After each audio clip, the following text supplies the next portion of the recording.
What up, y'all? It's your boy, Mr. Downtown Ray Melo, and you're listening to the Entertainment Report on iHeartRadio, live from Dubai for Friday, February 10th, 2017, delivering some major stories and trends going on in the world of entertainment and beyond. You can follow the show on Facebook, Twitter, or Instagram, facebook.com/The Entertainment Report with Ray Melo, that's RAYMELO, on Twitter at The Enter Report, or on Instagram at The Entertainment Report. You can listen to the show anytime you want on iHeartRadio. Just go to iHeart.com or your iHeart phone app, search for The Entertainment Report, and it'll take you to the page. Actor-director George Clooney's wife, human rights attorney Amal Clooney, is pregnant with twins, the talk co-host Julie Chen announced Thursday. A post on the program's Facebook page wrote, "Breaking on the talk today, Julie Chen confirmed that George Clooney and his wife Amal are due with twins in June. Congrats, and we can't wait to meet the lucky little ones." Amal, quote, has let everyone in both families know quietly. People magazine cited as an unnamed source close to the couple as saying they're all very happy. Neither the couple nor their representatives have publicly commented on the reports. Clooney, 55, and Amal, 39, got married in September 2014. Their baby news was reported just days after pop star Beyonce revealed that she and rapper Jay-Z are also expecting twins. Director Sofia Coppola takes a dark turn in the first teaser for her movie Beguiled. Colin Farrell, Nicole Kidman, Kristen Dunst, and Ellie Fanning star in the suspenseful first teaser trailer for the seductive thriller.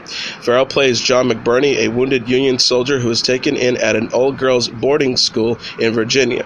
The women, Kidman, Dunst, and Fanning, begin to turn on each other and him after he cons his way into their hearts. Beguiled is based on the Thomas P. Conan novel A Painted Devil, which was published in 1966.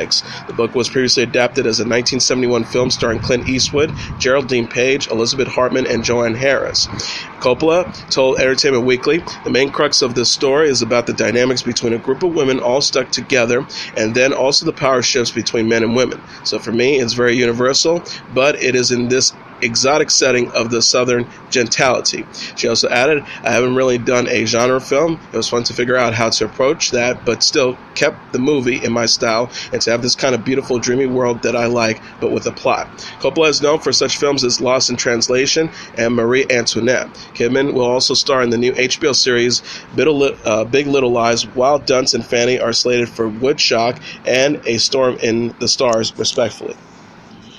The Circle released a new trailer starring Emma Watson on Thursday. The previous season's recent college graduate May Holland, played by Watson, discovered the dark side of The Circle, a powerful technology company run by the charismatic Eamon Bailey, played by Tom Hanks. John Boyega co-stars as May's colleague Calden, with additional roles by Karen Gillan, Patton Oswalt, and Bill Paxton. The movie is based on the Dave Eggers novel of the same name and directed by James Ponsoldt. The Ponsoldt told Entertainment Weekly, "It's about May's surprising journey of going from getting the dream job to becoming something of almost a religion ideology. She becomes, to some degree, the public face of the company, sort of a glass prison of celebrity." He says, "The film is, at its core, about privacy. It's about surveillance. It's about what is the value of keeping some part of yourself just for yourself and not sharing it, and how you live an important life, how you live a life that's memorable, and what you need to document and not document." The director added, "I hope this movie is fun and that there is enough dark comment, slightly thrillery distance between what happens in the movie and your own life that you can just appreciate it on that level and then maybe self-examine if you choose so." The Circle opens in theaters April 28th. Watson will also star in the Disney live-action version of Beauty and the Beast with Dan Stevens, while Hanks is slated to reprise the role of Woody in Toy Story 4. Actor David Oyelowo says his fact-based period romance, A United Kingdom, is both a timely and timeless story. Directed by Ama Asante and starring in 1947, the film follows Oyelowo's Seresti Karma, the king of Botswana, as he meets Rosamund Pike's Ruth Wilson and falls in love with the officer worker while wrapping up his education in London. Despite intense opposition from their families and the British government, the interracial couple fight to make a life together. Asked by UPI in New York this week what it's like to put out in the world now a story about love affecting change, Oyelowo replied, "A lot of people have said the film is very timely. I think it is, but it's also timeless. I don't know that there is ever a time where we feel like, yeah, we've got this love thing down, it's fine. Oh, United Kingdom, yeah, it's just what's happening right now. That's just unfortunately seems to be the way we have been going. But yes, I am a big believer in the power of love to heal, the power of love to liberate those things that are different about us and makes us recognize that we are so much more alike than we are different across racial lines, gender lines, age lines, religious lines. So yes, for me, the film is hopefully a tonic for people right now. Co-starring Terry Fido, Tom Felton, Laura Carmichael, Jack Davenport, and Jessica Oyelowo, A United Kingdom opens in U.S. theaters Friday. Shailene Woodley has officially cut ties with the Divergent franchise. The 25-year-old actress confirmed in an interview with Vanity Fair at the Big Little Lies premiere Tuesday that she won't be reprising Beatrice Pryor in Ascendant given the film's move to television. No, she said when asked if she'd star in the TV adaptation, I'm not going to be on the television show. Woodley played Triss in Divergent 2014, Insurgent 2015, and Allegiant in 2016, which were to be followed by Ascendant as a final installment. He was broke in July that Ascendant would skip theaters in favor of a TV movie or series. The actress told Screen Rant in September, I didn't sign up to be in a television show. She said, out of respect to the studios and everyone involved, they have changed their mind and may be doing something different, but I'm not necessarily interested in doing a television show. The Divergent movies are based on the Veronica Roth book series of the same name. The film co-stars Theo James as Tobias For Eaton, Miles Teller as Peter Hayes, and Ansel Elgort as Caleb Pryor. Teller told E! News in November, you go online and they say last one's being made into a TV movie and no cast is confirmed, and that's where it's at. My phone's not ringing for it, so I don't know. Ascendant's move to TV was largely attributed to Legion's underwhelming performance at the box office. The film earned $179 million, while Divergent and Insurgent earned $288 million and $297 million, respectively. Netflix says Season 5 of its Prism dramedy Orange is the New Black will premiere on June 9th. The stars of the show, including Taylor Schilling, Laura Prepon, Uzo Aduba, Danielle Brooks, Natasha Lyonne, Taryn Manning, Leah Delaria, and Elizabeth Rodriguez, recently won the Best Ensemble in a Comedy Series honored at the Screen Actors Guild Awards ceremony. Brooks told The Hollywood Reporter the fifth season will consist of 13 episodes and will take place over the course of 3 days. Brooks warned, it will be very detailed, very intense, and you better get ready, get your popcorn, your tissues. Chris Pine, Natalie Portman, Michelle Dockery, and Niecy Nash are to guest star in Season 3 of the Los Angeles cop comedy Angie Tribeca. TBS has confirmed. Also slated to appear on the show are Jack McBrayer, Rob Riggle, Helen Graham, Ed Helms, Mary McCormick, Ernie Hudson, Michaela Watson, Constance Zimmer, John Michael Higgins, Rob Hubel, Liam Carroll, Thomas Unmanson, Jessica St. Clair, Rachel Dratch, Gene Smart, and Andrew Batchelor, with an ensemble led by Rashid Jones, Hay MacArthur, Jer Burns, Dion Colt, and Andre Villamirin. Angie Tribeca is to kick off its latest season on April 10th. Nancy and Steve Carell are executive producing the series along with showrunners Ira Unger-Leader. Synopsis reads, in Season 3, Angie Tribeca makes television history by going where few shows dare to go, a third season. In pursuit of an animal rights activist turned serial killer, Tribeca, Giles, and Tanner travel outside of their jurisdiction to New Orleans, New York, Miami, and outer space, and Universal Studios Hollywood.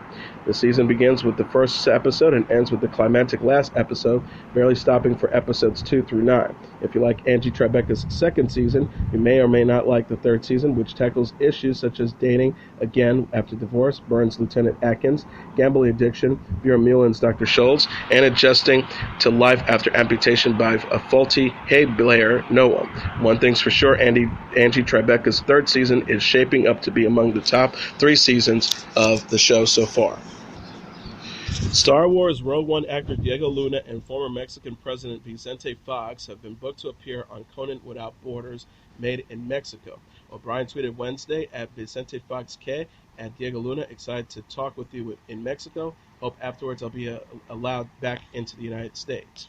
The cable network said in a press release, with all of the negative news about the current state of the U.S.-Mexican relationship, O'Brien has decided to strike a positive note by heading to Mexico City, where he'll outscore his show by shooting his latest Conan Without Borders special with the help of an all-Mexican staff, crew, guest, and studio audience. This will be the show's 6th international venture in the past 2 years. O'Brien has also taken his program to Germany, Cuba, Armenia, South Korea, and Qatar.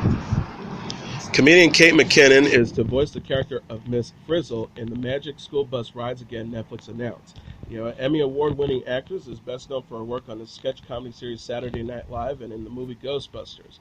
The Magic School Bus is based on a series of science-themed children's books written by Joanna Cole and illustrated by Bruce Deegan. It was previously adapted as an animated television series in the 1990s, with Lily Tomlin voicing the beloved teacher, Miss Frizzle. Chris Evans and Jenny Slate have reportedly called it quits. The 35-year-old actor and 34-year-old actress recently split after 9 months of dating, with sources telling E! News that the breakup was amicable. Evans and Slate rang in the new year as a couple, but the actress was noticeably absent Sunday when Evans attended Super Bowl 51 with Avengers co-star Jeremy Renner. An insider told Us Weekly the pair split within the last few weeks. The source said it was completely amicable and a mutual decision due to conflicting schedules, and they remain very close friends.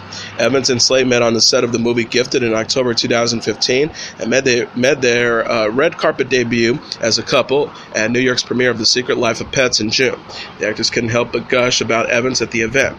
She told Entertainment Tonight, "It's kind of like I got my dream 7th grade boyfriend. We didn't know each other growing up, but we grew about half an hour away from each other. We've been friends for a while." Slade had split from husband Dean Fletcher Camp in May after less than 4 years of marriage. She'll next star in Landline with Edie Falco, while Evans is slated for Avengers Infinity War with Scarlett Johansson. Jemima Kirke says acting is to blame for her divorce. The 31-year-old British actress explained in an interview with ES Magazine how her thought process as an actor led her to question her marriage to husband Michael Mosberg. Kirke said, "I got divorced and I attributed that to acting. I'm just asking myself, is this really me? So much of my life has been about reaction, just following the flow rather than making a strong choice." She elaborated by saying, in acting, you are always asking yourself why you do things, why you make the choices you make. Everything means something, and so then you start looking at your own life in that way. I learned a lot more about myself and started to figuring out what I really want. People reported in January that Kirke and Mosberg had split after 7 years of marriage. The couple, who share 6-year-old daughter Rafaela and 4-year-old son Memphis, met in rehab. The actress told The Telegraph in February 2016, "The reason I never talked about it before is because I wasn't sure what the fuck I was. When you are in rehab and after that you think you are an addict, I didn't feel that the label fitted, but I was scared that if I had abandoned it, then I would go right back to where I was. That is the message sent to you when you are in these establishments." Kirke is best known for playing Jessa Johansson on the HBO series Girls. The show co-stars Lena Dunham, Allison Williams, Zozia Mamet, and Adam Driver, and will premiere a 6th and final season on February 12th. Paris Jackson has reportedly broken up with boyfriend Michael Snoddy. The 18-year-old aspiring actress and only daughter of the late singer Michael Jackson recently split from Snoddy, a musician, after less than a year of dating, according to E! News. Sources told Us Weekly Jackson is focused on her career, specifically her upcoming role in the Lee Daniels series Star. Insiders said, however, that the actress and Snoddy may get back together in the future. Source said Paris ended things with Michael. It might just be a temporary fix until she finds her way back to Michael again. Another insider added, "It appears that Paris and Michael have parted ways for now, but their future is uncertain. She's doing well, enjoying being on set with Lee Daniels and focusing her energy on the opportunities ahead." Jackson and Snoddy first linked in spring 2016, following the star split from Chester Caslaw. Snoddy had accompanied the star to Paris in January, where she reportedly shot a campaign for Chanel. Sources told Entertainment Tonight at the time, Paris is in a very happy place. She's pursuing her creative interests as an 18-year-old woman and feels like this is finally her time. Jackson will make her acting debut as a super chic and intimidating social media guru on Star, which airs Wednesdays at 9 p.m. Eastern Standard Time on Fox. She recently opened up about her past struggles as a teen on the February 9th issue of Rolling Stone magazine. Legendary singer Tom Jones says he's not dating longtime friend Priscilla Presley. The 76-year-old Welsh singer rep denied in a statement to People on Thursday that Jones is romantically linked and involved with the 71-year-old American actress and ex-wife of Elvis Presley. The spokesperson said Priscilla Presley and Tom have known each other for many, many years. They are part of the Wilder social group that occasionally meets up for an evening out. There's no more to the story than that. Jones and Presley sparked romantic rumors in January after they were spotted at dinner at Craig's restaurant in Los Angeles. The singer played co-ed at the time about the nature of his relationship with Presley. He told The Sun, "We've been friends for a long time. She's a lovely lady. We do enjoy our nights together." The She's a Lady singer was married for 59 years to Melinda Rose Woodward, who died in April after a battle with cancer. Presley, meanwhile, was wed to late rocker and rock and roll icon Elvis Presley from 1967 to 1973. She said of the marriage in Loose Women in November, "I just kind of followed what he did. I mean, you lived his life. You honestly didn't have your own life."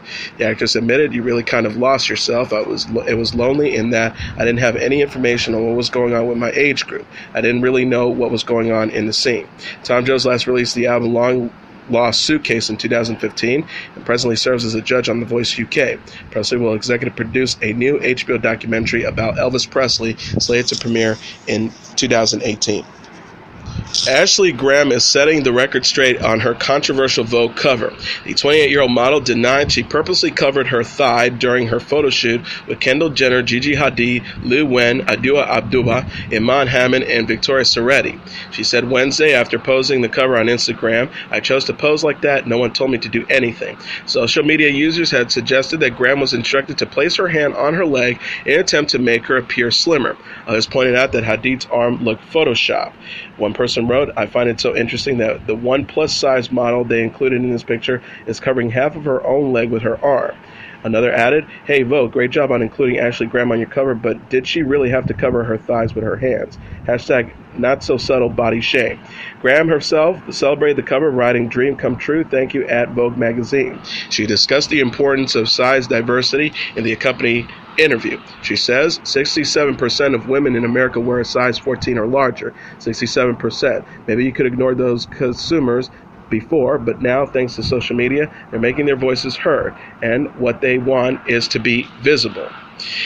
Graham is known for her modeling work with Lake Bryan and became the first plus-size model to appear on the cover of Sports Illustrated's swimsuit issue in 2016. She shared a photo of her cellulite and body-positive image message on Instagram in January. Composer and lyricist Stephen Sondheim is poised to receive the 2017 Penn Allen Foundation Literary Service Award this spring. Meryl Streep, who starred in the 2014 adaptation of Sondheim's iconic music Into the Woods, will present the prize to Sondheim at Penn's America's annual literary gala on April 25th at the American Museum of Natural History in New York. Author Andrew Solomon, the president of Penn America, said in a statement, "Stephen Sondheim's oeuvre is profoundly literary in its eclectic reaching for the truth of who we are, how we love, and how we strive to locate meaning in our work."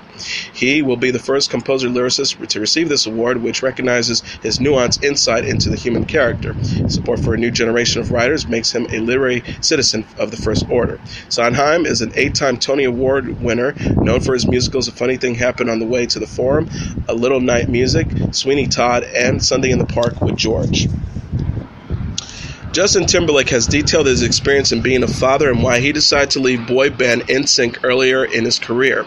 The singer said of entering fatherhood with the birth of his son Elias, now 1 year old, with wife Jessica Biel, in a new interview with The Hollywood Reporter, "At first it broke me down. Those first 8 months felt like those old Ed Sullivan shows where people are balancing spinning plates on poles, except if you drop one, they die." He says, "You go through your life with your own traumas, big and small, and think, it's not that bad. I have a lot to be thankful for. My parents did the best they could." But then you have a child of your own, and suddenly it opens all the floodgates, and you're like, no. That childhood trauma really did fuck me up. When asked about his time with NSYNC and why the group went their separate ways in 2002, while they were still successful, Timberlake said that he was growing out of it. The 36-year-old said, "I felt like I cared more about the music than some of the other people in the group, and I felt like I had other music I wanted to make and that I needed to follow my heart." NSYNC consisted of Timberlake, Lance Bass, Joy Fatone, Chris Kilpatrick, and Jay-Z Chazé, and they reunited in August for Chazé's 40th birthday bash. Timberlake last made headlines when he received a leading 7 nominations for Nickelodeon's upcoming 2017 Kids' Choice Awards. Blondie is set to hit the road once again for a summer North American tour that is being co-headlined by the band Garbage. Titled the Rage and Rapture Tour, Blondie and Garbage will begin their 22nd city trek starting July 5th at the Mountain Winery in Saratoga, New York, before ending the tour on August 12th at the Southside Ballroom in Dallas. Tickets go on sale February 17th at 10 a.m., while pre-sale is available for many of the tour dates through Ticketmasters using the password Rage and Rapture. Anixa Cervenka of the punk rock band X will join the groups for the first half of the tour, while Deep Valley will make appearances during the latter half. The Rage and Rapture tour will come following the release of Blondie's upcoming album Pollinator, which hit stores on May 5th. Garbage's latest album Strange Little Birds was released in June. Country star Miranda Lambert gets a makeover in her newly released video for We Should Be Friends. The 33-year-old country star shared a music video Thursday for the single, which appears on her latest album, The Weight of These Wings. The lighthearted and colorful video sees Lambert and her dog treated themselves to a new hairdo at a small-town saloon. Trey Fanjoy directed the video, with appearances by songwriters Natalie Portman and Waylon Payne. Lambert tweeted to her 6.2 million followers, "We should be friends. We are friends. The video is out today. Hashtag we should be friends." Lambert released The Weight of These Wings in November, which debuted at number 3 on the Billboard 200 Albums charts and included the singles Vice. Fanjoy directed the music video for Vice, along with Little Red Wagon and Something Bad. And mother of 6, Madonna introduced her twin girls to fans Wednesday. The 58-year-old singer shared a photo of Instagram with daughters Stella and Esther after adopting the 4-year-old sisters from an orphanage in Malawi this week. Madonna captioned the picture, "I can officially confirm I've completed the process of adopting twin sisters from Malawi, and I'm overjoyed that they are now part of our family." She also added, "I'm deeply grateful to all those in Malawi who helped make this possible, and asked the media to please respect our privacy during this transitional time. Thank you also to my friends, family, and my very large team for all your support and love." The Guardian reported Tuesday that Madonna was granted permission to adopt Stella and Esther. Malawi Judiciary spokesperson Malinga Mavula told People the singer appeared in court with her lawyer, the girls, and their father. She said Madonna exuded happiness after the adoption. She smiled while she was making her way out of the courtroom, and then she drove away with her new daughters.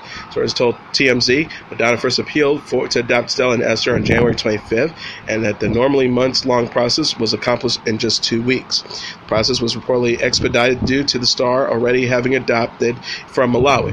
Living for Love singer adopted son David, now 11, and daughter Mercy, also 11, from the Eastern African country. She's also mom to daughters Lourdes with ex-partner Carlos Leon and son Rocco with ex-husband Guy Ritchie.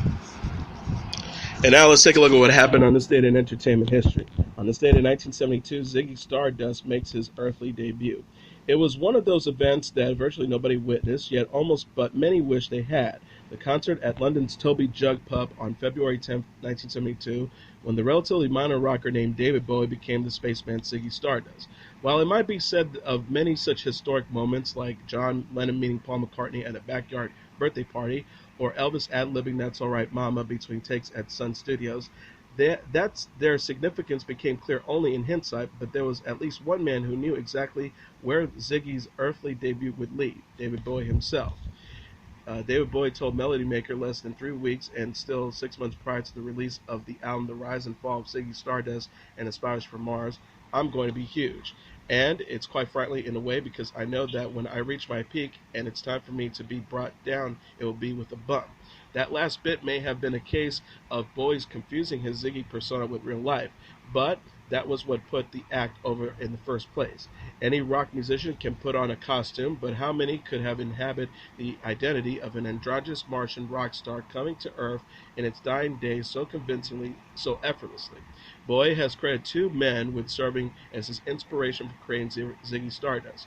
One was the man he met and spoke with after his first Velvet Underground concert and took to be Lou Reed, but who was in fact Reed's replacement in the Velvets. He said he sat there and talked as though he was Lou, and he was talking about how he wrote Waiting for the Man and all these things, recalled Bowie years later. And it was at that point that I realized that at that time it didn't matter to me if it was the real one or a fake one. The other inspiration was Vince Taylor, an obscure figure to Americans, but a well-known in the late 1960s London as a former pop star very publicly losing his mind. He said he fired his band and went on stage one night in a white sheet. He told the audience to rejoice that he was Jesus. They put him away. From this mix, Bowie created the persona in the groundbreaking album that offered, quote, a finger up to the nose of pop sincerity, a boot in the collective sagging denim behind the hippie singer-songwriters, and made his career. As one of the roughly 60 young Londoners in the audience that night at the Toby Jug now recalls, Bowie had brought theater into a humble pub gig. I couldn't blink for fear of missing something. Nothing would ever be the same again. Also on this date in 2006, the final episode of Arrested Development airs on Fox. Celebrated by critics and beloved by the relatively small but devout fan base, the Fox television series Arrested Development airs its last episode on this date in 2006. Arrested Development, created by Mitchell Horowitz, premiered in November 2003. It was almost universally acclaimed by critics, who praised its sharp, complicated writing and stellar acting, as well as the multi-layered plot lines and interesting camera work that set apart from run-of-the-mill network sitcoms. Arrested Development was narrated by Ron Howard, the former Happy Days star turned Oscar-winning movie director, in an uncredited performance. Jason Bateman starred as Michael Bluth, by far the most responsible member of a madcap family whose patriarch, played by George Bluth Sr., played by Jeffrey Tambor, has been sent to jail for dubious accounting procedures. With George Sr. in prison, Michael is forced to take over management of the Bluth company and force a much-needed stabilizing force for the rest of the Bluth clan. His manipulative mother, played by Jessica Walter, his magician older brother, played by Will Arnett, his self-obsessed sister, played by Portia de Rossi, and her aspiring actor husband, played by David Cross, and his childlike younger brother, played by Tony Hale, who still clings to the helm of his mother's fur coat. Rounding out the comedy is Michael's sensitive son, played by Michael Cera, harbors a crush on his cousin, played by Aliyah Shawkat, with whom he is forced to share a room after the clan share a model home on one of the Bluth's company's developments. At the 2004 Emmy Awards, Arrested Development won no fewer than 4 statuettes for directing, writing, cast, and for Outstanding Comedy Series. Bateman also won the Golden Globe Award in 2005 for Best Actor in a Television Series, Musical, or Comedy. Despite critical rapture and the enthusiasm of his fan base, the series earned low ratings from the beginning.